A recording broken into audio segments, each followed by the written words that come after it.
देखिए भाई, प्रेस के साथी लोग, हम लोग पूरा सीमांचल और पूरे बिहार की तरफ से जनाबे बैरिस्टर असदुद्दीन ओवैसी साहब का इस्तकबाल करते हैं। और चूँकि जनाब वाला का एक ख़ास फंक्शन में आने का इत्तेफाक हुआ, ऐसे मौके से मैंने ज़रूरी समझा बिहार में एमआईएम के खादिम होने के नतीजे से कि मैं प्रेस से सर को रूबरू कराऊँ और आप लोगों का जो तकाजा रहता है अक्सर के आएँ तो बात कराएं, तो समझा कि इज्तिमाई तौर पर आप लोगों से बात हो जाए।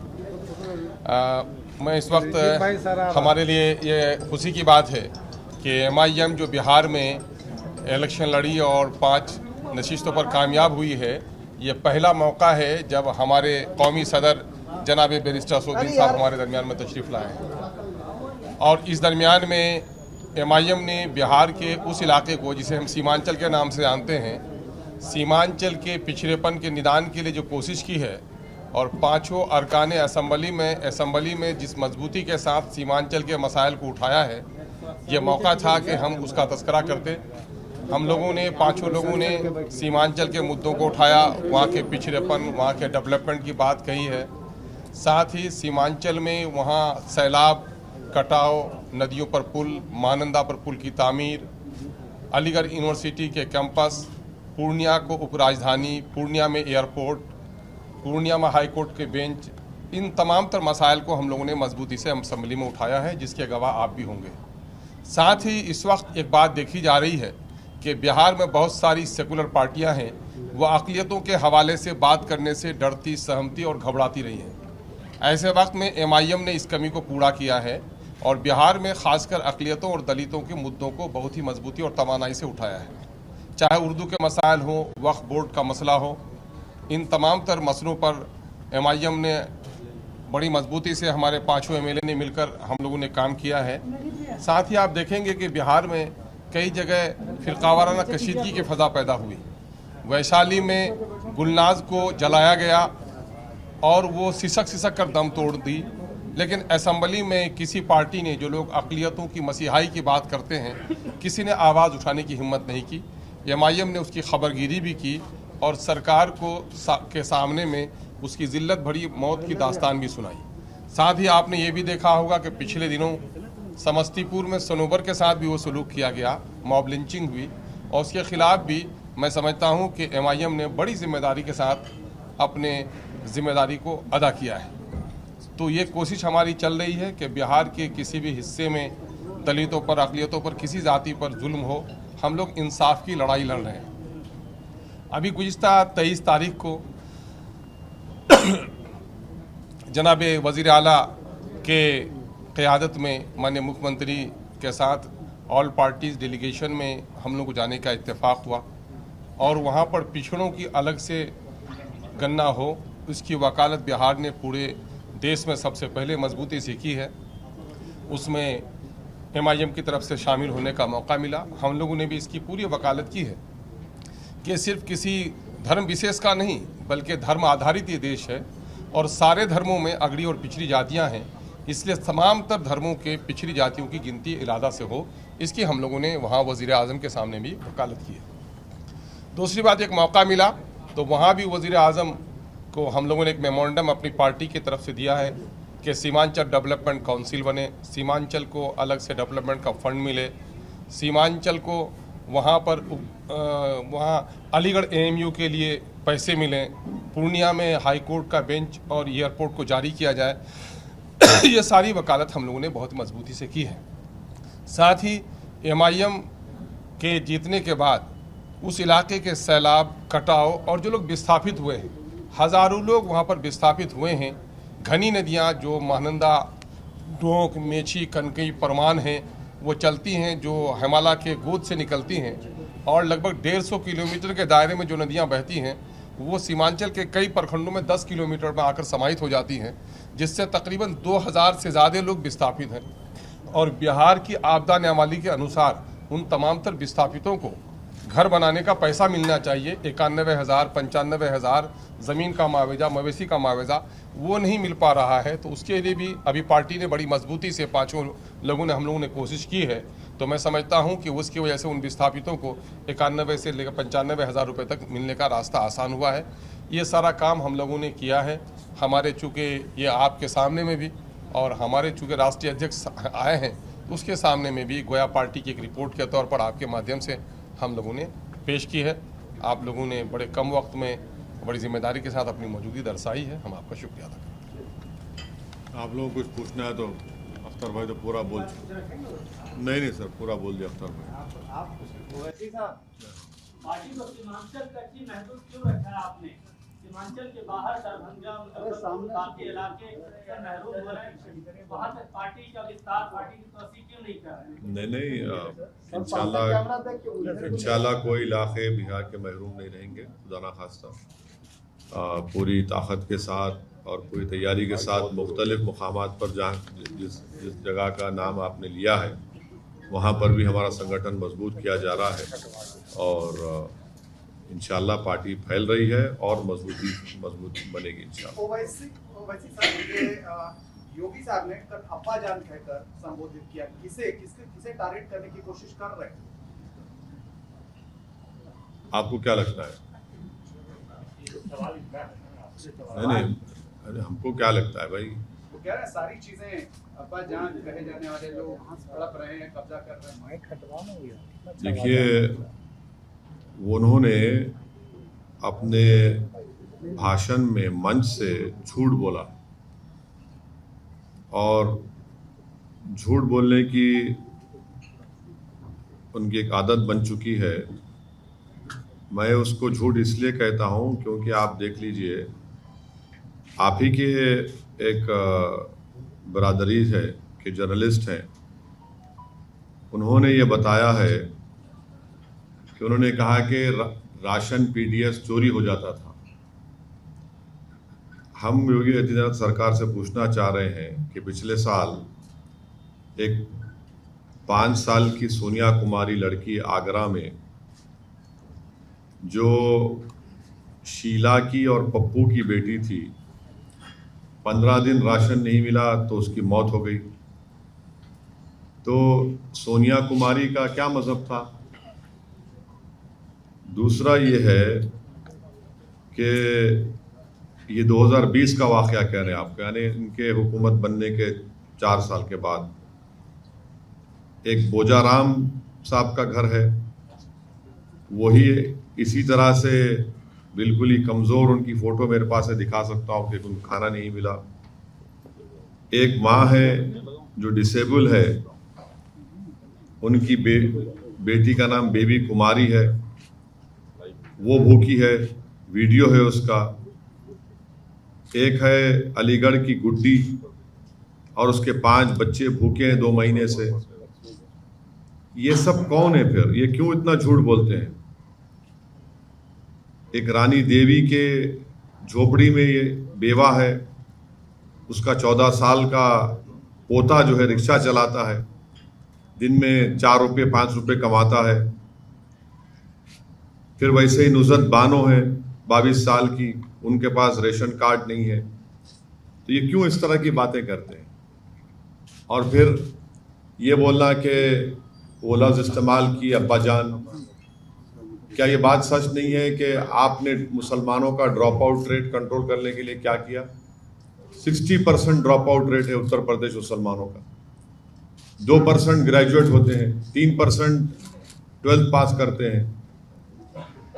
और प्रधानमंत्री ग्रामीण आवास योजना में 2017 का, मैं आपको 2017-18 की फिगर दे रहा हूँ, कितने घर दिए मुसलमानों को? आपने 10 दिए। पूरे उत्तर प्रदेश को आए कितने? 6 लाख के ऊपर। MSDP का प्रोग्राम है जिसमें 1600 करोड़ आए उत्तर प्रदेश को माइनॉरिटीज के लिए, जिसमें से आपने सिर्फ 16 करोड़ खर्चा किए। झूठ पे झूठ इनकी। तो ये झूठ है इनका। और फिर जो एनकाउंटर हुए, अगर एक आलाजाद का लड़का गलती से एनकाउंटर हो गया लखनऊ में तो पूरे पुलिस वालों को सस्पेंड कर दिया आपने।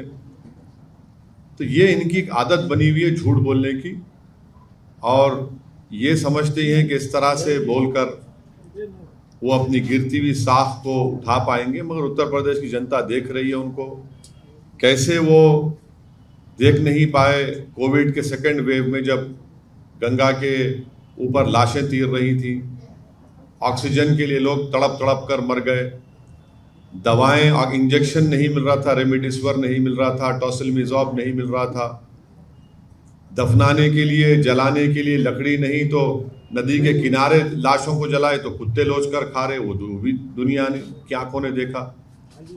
तो इस पर इनकी कोई तवज्जो नहीं है। जिस तरह 17 में कब्रस्तान शमशान की बात शुरू हुई थी, अब इस तरह से दोबारा कर रहे हैं। उन्होंने कहा कि सबका साथ सबके विकास के तो मैंने आपको काम करते हैं। इस तरह की बात नहीं। मैंने आपको पूरा डेटा दे दिया, तो उसमें आपके दूसरे सवाल का भी जवाब है। भाजपा के एक सेकंड पश्चिमी और पूर्वी यूपी में डिफरेंशिएट करते हुए योगी आदित्यनाथ ने सोमवार को एक बयान दिया जिसमें उन्होंने कहा कि पश्चिमी यूपी में ना तो लड़कियां सुरक्षित थी ना ही भैंस और बैल। मैडम एक बात सुनिए, क्या एक सांस में आप लड़की को और भैंस को बोलेंगे? ये महिलाओं से मोहब्बत है आपकी कि एक ही सांस में मुख्यमंत्री बोलेगा कि लड़की और भैंस और बैल? इंसान को इंसान के तौर पर देखो ना आप। ये इनकी मानसिकता है, इनका माइंडसेट है, ये इनका माइंडसेट है। तो ये क्या है, एक ही सांस में कह रहे हैं महिला और बैल और भैंस? क्या बात है ये? एक मुख्यमंत्री रहकर आपको इस तरह की जबान इस्तेमाल करेंगे आप? ये आप लोगों की महिलाओं के लिए ये इज्जत है आपकी? बिल्कुल गलत है। हम इनके इस तरह के बयान को बिल्कुल हम कंडेम करते हैं। हरिभूषण बचौर हैं जो बीजेपी के विधायक हैं, कहाँ वो के? कहते हैं कि आप जिन्ना का दूसरा रूप। कहाँ के हैं वो? बिहार के हैं, मधुबनी से हैं, एसपी के विधायक। अच्छा, अब वो अडवाणी जाकर क्या लिखे थे जिन्ना की खबर पे? असदुद्दीन ओवैसी का नाम लिख कर आए थे। क्या लिखे थे जिन्ना की खबर पर जाकर? पढ़ के सुनाए आपको हम उनको। ये लोग जाहिल लोग हैं, पढ़ते नहीं है। अडवाणी ने जाकर जिन्ना की तारीफ कर दी। हम यहां पर हैं तो जिन्ना के पैगाम को रिजेक्ट किए, टू नेशन थियरी को रिजेक्ट किए, तो यहां पर है। तो इनको हर आदमी इनको वही लगता है जो माइनॉरिटी एम्पावरमेंट की बात करता है, तो इनको वही लगता है, बस वही पुराना कैसेट चलाते हैं। आपको उन्होंने कहा कि आप तालिबानी सोच के हैं और आपको अफगानिस्तान चला जाना चाहिए। आपकी पार्टी यूपी में भी चुनाव आपने देखा था कौन, जब एयरक्राफ्ट हाईजैक हुआ था तो कौन मुल्ला उमर लाके छोड़ा? वैसे ही लाके छोड़ा। वो नहीं, एक मिनट नहीं, वो जो कौन लेकर गया था यहाँ से टेररिस्ट को, कौन लेकर गए थे? ले जाकर प्लेन में ले जाकर तालिबान के पास ले जाकर छोड़कर आए। अच्छा, दूसरी बात, भारत की जमीन पर हमारे एम्बेसडर ने वो कौन सा उनका तालिबान का लीडर, नाम भी याद नहीं आ रहा, उनसे मुलाकात की। तो क्या आपने क्या कबाब खिलाया उनको? हाँ, नहीं, बिरादर नहीं है, दूसरा है वो। तीसरी बात यह है कि हम डिमांड कर रहे नरेंद्र मोदी से, अगर नरेंद्र मोदी की सरकार में दम है तो वो तालिबान को टेररिस्ट घोषित करे, अनलॉफुल एक्टिविटीज प्रिवेंशन एक्ट में उनको शामिल करे, और ये साफ देश को बता दे नरेंद्र मोदी की सरकार के भारत यूनाइटेड नेशन की सैंक्शन कमेटी का चेयरमैन है, और भारत ये तमाम तालिबान के 100 लीडर्स को डीलिस्ट नहीं करेगा डीलिस्ट, उनको एश्योरेंस दे मुल्क को। और आपने वाजपेयी जी की सरकार, मनमोहन सिंह की सरकार, नरेंद्र मोदी की साढ़े 6 साल सरकार, भारत के 35,000 करोड़ रुपए खर्चा किए गए अफगानिस्तान में। फिर ये कैसे आ गया? ये कौन जिम्मेदार है इसका? आप बताइए ना इन चीजों को, आप नहीं बताते। आप कह रहे हैं कि अगर प्रधानमंत्री मोदी में दम हो तो वो तालिबान को टेररिस्ट, सुनिए, आपको तकलीफ हो रही है, सुनिए। तालिबान को वो टेररिस्ट घोषित करेंगे। आप हमसे सवाल कर रहे हैं ना, आप घोषित करिए ना, यूएपीए में लाइए, यूनाइटेड नेशन की सैंक्शन कमेटी में ये तमाम के तमाम लोग टेररिस्ट को डिक्लेयर कर दिया गया है। वो हक्कानी नेटवर्क कौन है जिसने भारत के डिप्लोमेट को मार दिया था अफगानिस्तान में, काबुल में? वो उनका अभी मिनिस्टर बना हुआ है। तो आपको कौन रोक रहा है? आप सत्ता में है ना, तो हमारा मुतालबा सरकार से, आपको गवर्नमेंट में आप करिए ना, क्यों नहीं करते आप? तालिबान को क्या मानते हैं? क्या मानते हैं? क्यों आप ये सवाल हमसे क्यों कर रहे हैं? क्या मानते हैं? हमको क्या करना है तालिबान से? मांग किया है ना, तो हम देखिए, सरकार से हम पूछ रहे हैं, हमारी सरकार से हम पूछ रहे हैं कि आप उनको, यूनाइटेड नेशन ने उनको तो आतंकवादी कह दिया, उनके लीडर्स को। आपने अब तक उनको यूएपीए में लिस्ट में क्यों नहीं डाला फिर? और ये इनके जो ये रिकॉर्डिंग कंपनी के जूक बॉक्स हैं, बक बक बक बक करते रहते हैं, बकवास। अरे तुम्हारी सरकार को बोलो ना जाके। लेकिन तालिबान को आप क्या मानते हैं? अपना स्टेटमेंट क्या? आप तालिबान को क्या मानते हैं? सवाल कर रहे हैं हम, तो आपकी प्रेस कॉन्फ्रेंस अरे आपने हमसे पूछा कि किसी बीजेपी के नेता ने तालिबान के बारे में हमसे ये कहा है हमारे बारे में। अरे भाई, क्या हर मुसलमान इनको तालिबान नजर आता है क्या? आपकी राय क्या है?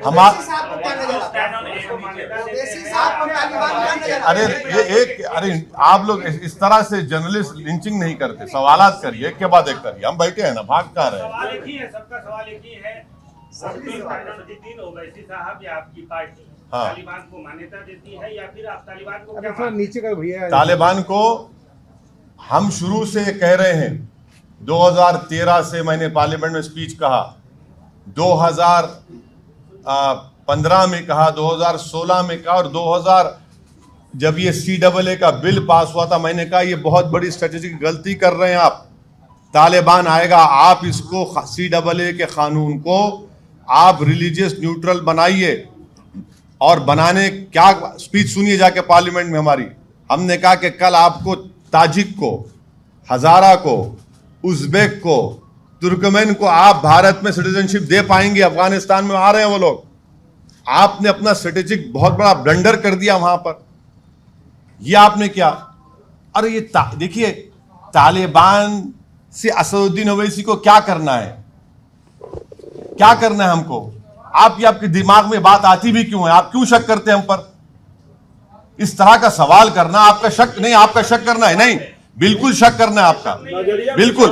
मैं एक सुनिए, कोई नजरिया, हमारा नजरिया संविधान, हमारा नजरिया पूछा जा रहा है। अरे नजरिया संविधान का है हमारा, भारत का संविधान के ऊपर वोट लिए हैं। बोल रहे हैं आपको संविधान से मतलब है नहीं है? ये बताइए हमको क्या नहीं, हमको मुल्क से, भारत से मतलब, हमको दूसरे पड़ोसी से क्या मतलब? हमको नजरिया क्या है? क्या नजरिया? कौन सा नजरिया? हमारा नजरिया संविधान का है। हमारा नजरिया कॉन्स्टिट्यूशन का है। संविधान के नजरिए से आप क्या मानते हैं? इसी संविधान के नजरिए से सरकार को तय करना है। सुनिए, आपने अच्छा सा, इसी संविधान के नजरिए से भारत सरकार को तय करना है कि वो टेररिस्ट ऑर्गेनाइजेशन में शामिल करेंगे नहीं करेंगे। और ये संविधान के नजरिए से हमको पूरा हासिल है कि हम अपने मजहब पर चले, हम भारत के शहरी हैं। ये हर चीज दुनिया में संविधान वो हो रहा है, हम तो क्यों पूछ रहे हैं आपको? ये बताइए कि तालिबान के टेकओवर से अफगानिस्तान में पाकिस्तान कमजोर होगा या मजबूत होगा, और भारत पर उसका क्या? मैंने ऑन रिकॉर्ड ये बात कहा कि ये जो तब्दीली आई है, ये पाकिस्तान, चीन, ये इनको मजबूत करेगा, और मुस्तकबिल में हो सकता है, फ्यूचर में ये भारत के लिए एक फिक्र की बात हो सकती है। ये मेरा ऑन रिकॉर्ड मैं कह चुका हूं, ऑन रिकॉर्ड इस बात को कह चुका हूं। और उसके बावजूद भी हमारा एम्बेसडर उनसे मिलता है, हम मिलते हैं उनसे। और जो लोग भारत की एम्बेसी में काम करे थे अफगानी, उनको क्या लाए हमने? छोड़ दिया हमने उनको वहां पर, छोड़ दिया हमने उनको वहां पर। 4 हमारे कॉन्सुलेट थे, एक एम्बेसी हमारी थी वहां पर। हर साल 900 अफगानी को, 800 अफगानी को हम लाकर यहां पढ़ाते थे भारत में। 16,000 अफगानियों को हमने तालीम दिलाई, पढ़ाया, लिखाया, काबिल बनाया। अब क्या पोजीशन है हमारा बताइए वहां पर? हमने छाबार पोर्ट को डेवलप किया ईरान से ट्रेड करने के लिए। यही तो हम जानना चाह रहे हैं ना। और ये बातें पूरी हमने ऑल पार्टी मीटिंग में भी कही थी पूछ लीजिए अब भारत सरकार से, ये सवालात हमने उठाए वहां पर। बोलिए क्या करेंगे आप? क्या आप इनको टेररिस्ट लिस्ट में डालेंगे? क्या आप इनको यूएन सैंक्शन कमेटी में आप डिलिस्ट करेंगे या टेररिस्ट रखेंगे? और रखते हैं तो फिर क्या आप यूएपीए में उनको शामिल करेंगे? और अगर नहीं करते तो अपने बीजेपी के लोग जो बकवास कर उनको रुकाइए। यहां पर यह सवाल उठता है ना, तो सरकार से हर आदमी जाके बोल रहा है, जो इनके खिलाफ है उसको खड़े होकर शुरू हो जाते हैं। आपकी पार्टी के नेता बिहार में फिलिस्तीन और इजराइल पे बयान दे सकते हैं, और आप राष्ट्रीय नेता हैं, आप कह रहे हैं कि हमको सुनिए, अफगानिस्तान के मसले से कोई मुकाबला नहीं है। आपने कभी पढ़ा महात्मा गांधी ने क्या कहा फलस्तीन के बारे में? आपने पढ़ा कभी? नहीं, सुनिए। अच्छा, अरे जवाब, अरे भाई आपको इतना दर्द क्यों रहा है पेट में? सुन तो लीजिए ना, सवाल आपका बहस करना चाहे तो आ जाइए, डिबेट कर लेते हैं।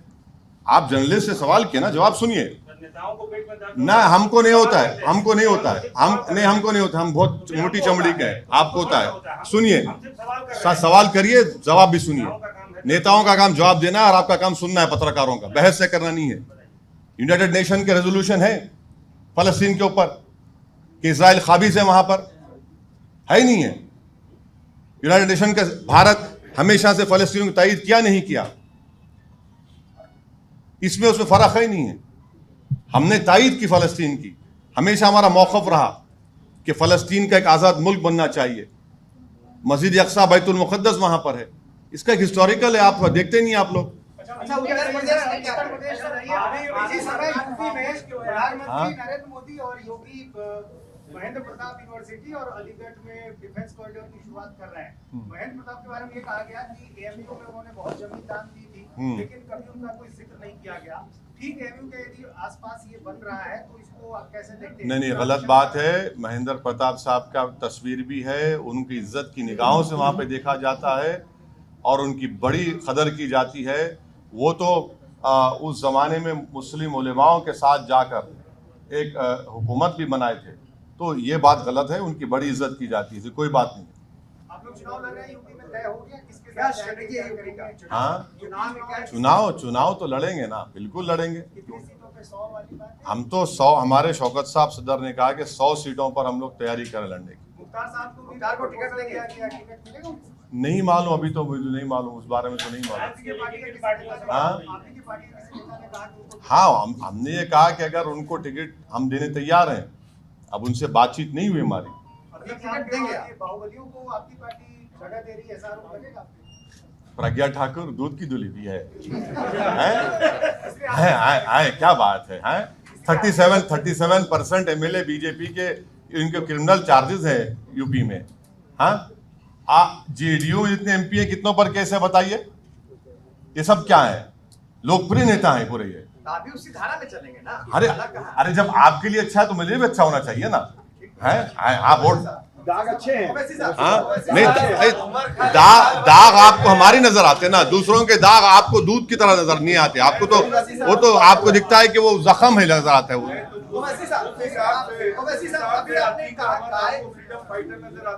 हाँ, नहीं, आपको प्रज्ञा, आपको फ्रीडम फाइटर नजर आती होगी ना? नहीं, आपको नजर आती होगी। नहीं, ये गलत बात है।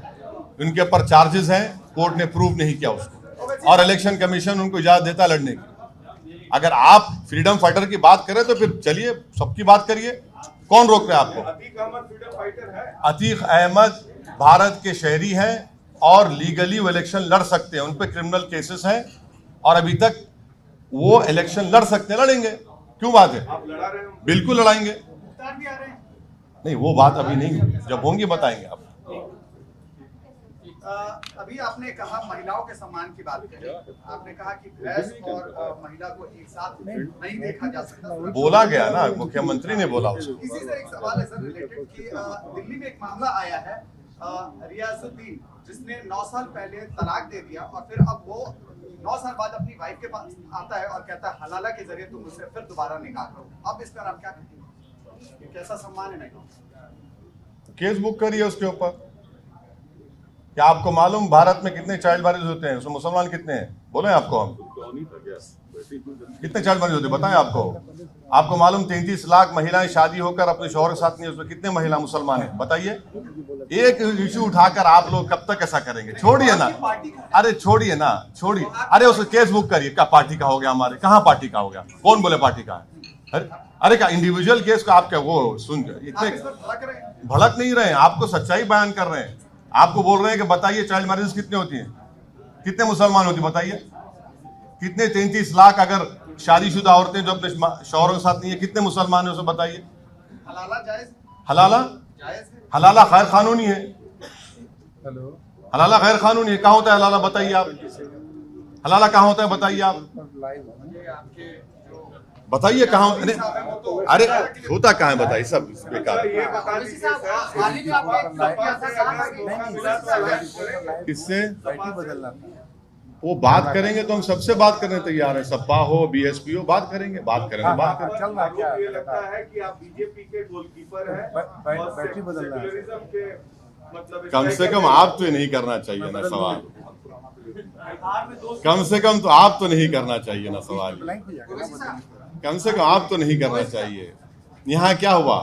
हमारी वजह से बनी। जब तो चल आप लोग तो चश्मदीद गवाह है ना बिहार में, हमारी वजह से बनी सरकार। आरोप लगता है अरे देखिए आरोप छोड़ दीजिए, मगर आप तो यहाँ के एक जिम्मेदार जर्नलिस्ट हैं, आपने तो देखा ना सब चीज यहाँ पर कहाँ कैसे जीती बीजेपी, यहाँ पर किसको 60 सीट मिले, कौन हार गया, ये सब चीजें हैं। ये तो इल्जाम लगते रहता है भाई, उसे कोई फिक्र की बात। बंगाल के बारे में ये कहा जाता है कि आपने किया है, गोलकीपर का काम करना चाहती है सरकार। देखिए ये जो हाई कोर्ट का जो अभी जजमेंट ऑर्डर आया है, उस हाई कोर्ट के ऑर्डर में पहले तो नीतीश कुमार सरकार को उस हाई कोर्ट को जाकर बताना चाहिए था कि जिस तरह से पेश किया जा रहा है मसला, वो मसला नहीं है। कितने 38 फॉरेनर्स हैं यहाँ पर बिहार में, पूरे के पूरे नेपाल के हैं। ये 2 महिलाओं का केस था जिनको दोनों को डिपोर्ट कर दिया गया, और फिर हाई कोर्ट के हम इस बात से हमको बड़ी तकलीफ हुई है कि वो सीमांचल को क्यों टारगेट कर रहे हैं। सीमांचल का नाम आ रहा है भाई, आप डिटेंशन सेंटर बना रहे हैं। हम तो उम्मीद कर रहे थे कि यहाँ की गवर्नमेंट हाई कोर्ट को जाकर क्लैरिटी के साथ बताती कि इस तरह का कोई मसला नहीं है। अच्छा, हाई कोर्ट ने कहा कि सीमांचल का बॉर्डर पोरस है, तो फिर सीवान कहाँ पर आ गया? बांग्लादेश का बॉर्डर सीवान को कहाँ लगता है बताइए, कहाँ लगता है वो? और ये जो बोलना कि हर किसी को ऑब्जेक्शन है तो बता दीजिए, हम ये इसलिए कह रहे हैं कि आसाम में जब आखिरी दिन था ऑब्जेक्शन दाखिल करने का, 3 लाख मुसलमानों के ऑब्जेक्शन दाखिल किए गए, जिसमें से छोटे बच्चे भी थे 10 साल 8 साल के। तो इसीलिए हम कह रहे हैं कि ये सरकार को संजीदगी के साथ इसको लेना चाहिए और हाईकोर्ट को जाकर बताना चाहिए कि ये इस तरह का मसला नहीं है। हाँ, ये जरूर है कि संघ परिवार बार बार सीमांचल के बारे में इस तरह की बात करते रहता है, जो बिल्कुल झूठ है। बिहार में 2 सीटों पर उपचुनाव होने वाले हैं, तारापुर और अख्तर भाई, स्टेट प्रेसिडेंट के मौजूदगी में कैसे बोलूंगा? तो स्टेट प्रेसिडेंट तय करेंगे। नहीं ठीक है, वो हम लोग देख रहे हैं, अभी उस पर गौर कर रहे हैं, कोई फैसला नहीं लिया गया है अभी बस हो गया। जाहिर है कि पार्टी कोई जायजा लेके मुकामी सतह पर स्थानीय हमारे संगठन का सारा कुछ हम लोग हालचाल जान रहे हैं, उसके बाद फैसला करेंगे उस पर। वैसे साहब, चिराग पासवान और ब्रीज पे एक लड़की ने रेप का मुकदमा दर्ज कराया है कनात पैलेस दिल्ली में। मुझे नहीं मालूम इस बारे में। 17 तारीख को पीएम मोदी का जन्मदिन है, सब लोग जश्न मनाएंगे, बीजेपी वाले लोग, जेडीयू वाले भी कुछ करना है, आप लोग भी कुछ करेंगे क्या? चलिए, आपको केक का टुकड़ा मिला तो खा लीजिए आप। एक सवाल और है, हेमंत सोरेन ने बोला है कि भोजपुरी और मगही बोलने वाले जो है वो कांग्रेस की तरफ से उस दिन बेरोजगार दिवस मनाया जा रहा है। जी तो आप लोग भी तो कुछ कर लीजिए। हाँ जी हाँ। हम लोग सीमांचल में जो कटाव हो रहा है 2000 से ज्यादा लोग विस्थापित हैं, नदियां काट रही हैं, वो हमारी पार्टी का इशू है। हेमंत सोरेन ने कहा है कि भोजपुरी और मगही बोलने वाले जो है वो डोमिनेटिंग होते हैं। क्या कहेंगे भाषा को लेकर के? बोला बिहार से उन्होंने कटाक्ष किया। किसने? फिर से बोलिए, सुने नहीं। मगही और भोजपुरी पे जो बोलने वाले हैं वो दबंगई करते हैं। दबंग कौन बोले ये बात? हेमंत सोरेन ने। अब सवाल ये पैदा होता है कि उनको बिहार, खास करके मगही वगैरह तो बिहार के क्षेत्र में बोली जाती है। मैं नहीं समझता हूं कि एक जिम्मेदार नेता को किसी भाषा को लेकर, किसी क्षेत्र को लेकर या किसी समुदाय को लेकर इस तरह की भाषा का इस्तेमाल नहीं करना चाहिए। ओके, अरे किसी दूसरे पॉलिटिशियन के रख लिए सवालात। सामना के संपादकीय में जो साकेत का रेट मामला है उसमें शिवसेना ने उत्तर भारतीयों को दोषी ठहराया है। पहली चीज। दूसरी चीज, उद्धव सरकार ने बैठक में कहा है कि महाराष्ट्र में अलग अलग पैन हिंदू लोग आए, उनका रजिस्ट्रेशन। नहीं, ये क्राइम जब होता है तो उसको रीजन से आइडेंटिफाई क्यों करते आप? क्रिमिनल तो क्रिमिनल होता है, वो तो उसका माइंडसेट होता है, उसको रीजन से कैसे आइडेंटिफाई करेंगे आप? तो गलत बात है ये। और आपका काम यह है कि आप सेफ्टी पहुंचाना महिलाओं की, और आप उसमें नाकाम होते तो किसी रीजन पर ब्लेम कर रहे थे आप। और रजिस्ट्रेशन कौन से कानून रजिस्ट्रेशन करेंगे आप? कौन सा कानून है? कल आप बोलेंगे मुझे आने के लिए वीजा लेना पड़ेगा दूसरे स्टेट जाने के लिए। शिवसेना यूपी में चुनाव लड़ रही है, दूसरी तरफ उत्तर भारतीयों वो देखिए, चुनाव कोई भी लड़ सकता है, मगर ये को दोषी ठहराते हैं। बिल्कुल नहीं। ये देखिए, नुकसान फायदा तो जनता तय करेगी, मगर इनका ये अगर ये कमेंट है सामना में, ये बिल्कुल गलत है। सरकार आपकी, आपका काम है उसको प्रोटेक्शन करना, माहौल पैदा करना, और उसको आप बोलेंगे वहां के लोग यहाँ। भाई इंडिया से मेल्टिंग पॉट, आप सब जाएंगे ना, उसमें क्या बुरी बात है? आपको गुस्सा कब से आने लगा? हाँ, गुस्सा कब से आने लगा है? नहीं, गुस्सा कहाँ है, ये तो नॉर्मल बिहेवियर है। ना सवाल दे दे, आप सवाल करेंगे, जवाब तो देना पड़ेगा ना। जवाब दे रहे हैं और क्या। यूपी में जो कि दूसरे राज्यों में भी आपका आरोप लगता रहा है कि जब आप चुनाव लड़ते हैं तो किसी को फायदा होता है, किसी को नुकसान होता है। यूपी में किसको फायदा हुआ, किसको? सर एक बात सुनिए। बिहार में आप हमारा इलेक्शन कैंपेन कवर किया, आप तमाम का बेहद शुक्रिया। आप सबने आप तो साथ भी थे सर, आप तो हमारे 1 दिन 2 दिन साथ भी थे। आप बताइए कहाँ हमारी वजह से बीजेपी को फायदा हुआ यहाँ पर? अरे भाई, उनको कांग्रेस को नहीं बोल सकते। हराएंगे ना, हराए ना, नहीं हराए ना हम लोग। देखिए 19 सीट हम लड़े, कितने लड़े हम लोग? 19 लड़े, 5 जीते। आपको मालूम 9 पे गठबंधन जीता, और वो 9 सीट जहां पे गठबंधन जीता, हमारा जो मेजॉरिटी थी वो उनके विनिंग कैंडिडेट से कम थी। 6 एनडीए जीती, और वो भी हम जाओ 6 वोट लिए, जो 6 कैंडिडेट हमारे वोट लिए, उनका मेजॉरिटी फर्क नहीं पड़ता। तो झूठ है ये भाई। आप हार रहे हैं, आप कर रहे हैं। अच्छा एक बात बताइए हमको, अगर राजद को यादवों ने वोट नहीं दिया और कुर्मियों ने नीतीश कुमार को वोट नहीं दिया और ब्राह्मणों ने बीजेपी को वोट नहीं दिया या कांग्रेस को वोट नहीं दिया, तो ये कभी कोई बोलते हैं लोग हिंदू ने हमको वोट नहीं दिया इसलिए हम हार गए? कभी सुना आपने क्या कि मुसलमान क्या इनका गुलाम है, कैदी है? क्या हम तुमको वोट डालते रहेंगे? कभी नहीं बोलेंगे, कभी नहीं बोलेंगे ये बात। मगर जहां लफ्ज मुसलमान आएगा वो समझते कि हमारा कैदी है। ये मामला इनको सोचना पड़ेगा कि माहौल बदल चुका है, अब वो मामला नहीं चलने वाला है, कहीं पर भी नहीं चलने वाला है। उत्तर प्रदेश का ले लीजिए, हम क्या लोकसभा का चुनाव लड़े, वहां पर 1 सीट नहीं लड़े, कैसा जीत गई बीजेपी? फिर कौन जिम्मेदार है उसका? अखिलेश यादव की वाइफ हार गई, दोनों भाई हार गए, हमारी वजह से हारे। इस बार क्या होगा? हाँ?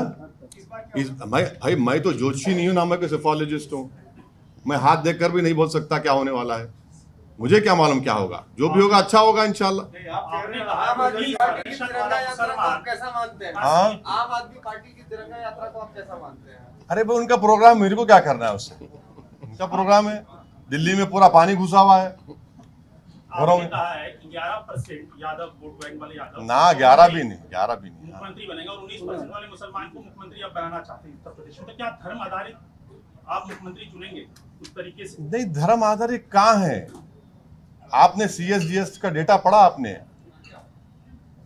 एक बहुत बड़ी ऑर्गेनाइजेशन है, उसने कहा कि यादव किसको वोट देता है, किसको नहीं देता है। ये बात करते हैं MY कॉम्बिनेशन की, तो फिर आपने क्या किया मुसलमानों के लिए? मैं तो डेटा दिया ना आपको कि कितना इलिटरेसी है।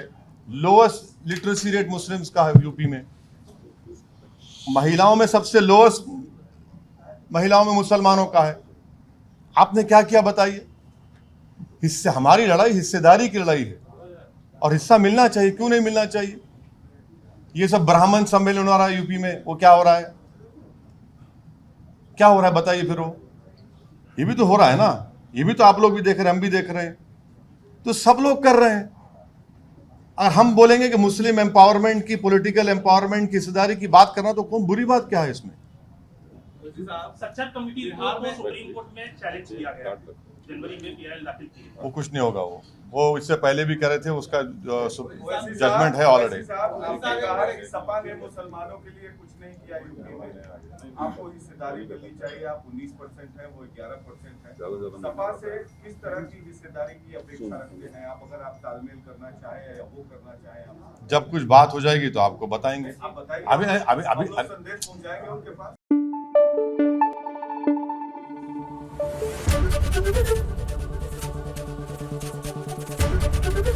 ABP न्यूज आपको रखे आगे।